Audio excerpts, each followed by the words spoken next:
When we think about what makes cannabis, two big names usually pop into our heads. But what if I told you they both come from a single, much quieter source? Today, we're going to pull back the curtain on the powerful compound that really starts it all. Right? So you've got your two superstars. On one side, there's THC. That's the psychoactive thunder that everyone knows, the compound behind the classic high. And on the other side, you've got CBD, famous for its soothing, calming properties without any of that intoxication. They pretty much get all the spotlight, don't they? So that begs the question, where do these two totally different compounds even come from? Did they just appear in the plant? The real story is actually way more interesting.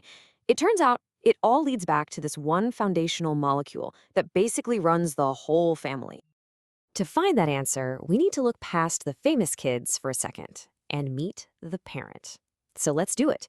It's time to introduce the primordial progenitor of the entire cannabinoid world. Everybody meet Cannabigerol, or CBG for short. Now, people in the know often call it the mother or even the stem cell of all cannabinoids. And trust me, it earns that title. It's the chemical starting point, the precursor that the plant uses to create THC, CBD, and other major compounds. So how does this all happen? How does this genesis work? Well, to really get it, we've got to look at the life cycle inside a young cannabis plant and see how this so-called stem cell cannabinoid does its thing. Honestly, one of the best ways to think about CBG is like raw clay. When the plant is young, there's tons of it. But it's not meant to stay that way for long. It's just sitting there, waiting to be molded and sculpted into something else.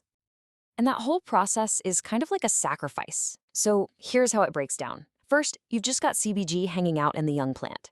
Then, these special plant enzymes get to work. As the plant gets older and matures, these enzymes start converting all that CBG. And the final result? The children are born, compounds like THC and CBD. The mother molecule literally gives itself up to create them. And this really hammers home the point. Without that initial pool of CBG, the plant just couldn't make the compounds it's famous for. No way! It's the absolute first, most essential step. The whole family tree, the entire sacred circle, depends on it. Okay, so this brings up a pretty logical question, right? If CBG's main purpose is just to morph into these other things, does it have any value on its own? Is it just a fleeting, temporary phase? Well, the answer to that is a hard no. Because this is where it gets really cool.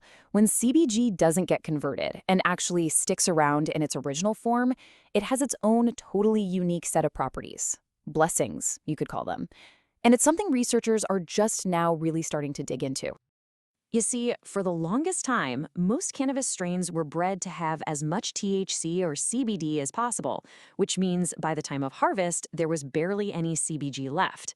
But now, some growers are intentionally cultivating strains to preserve this mother cannabinoid. And why? Because its effects on the body are turning out to be pretty profound. There are three key areas where CBG is really showing some promise. First, as a potentially powerful antibacterial agent. Second, it might help soothe inflammation, especially in the digestive system. And third, and this one is huge, it may act as a neuroprotectant, which basically means it could help shield our body's nerve cells from damage. Now, with all this exciting stuff being said, it is absolutely essential that we ground ourselves with a really important word of caution here. The science on all this, it's still pretty early.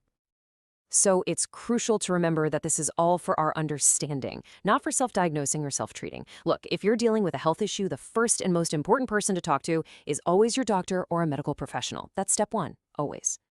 Let me put it as plainly as possible.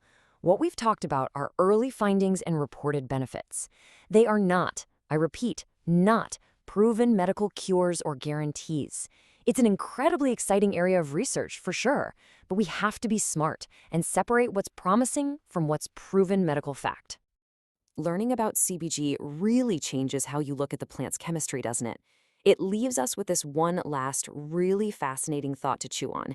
If CBG is the mother, what other family secrets is the cannabis plant still holding on to? What else is waiting to be discovered? What was I saying? The click, the hum, so heavy.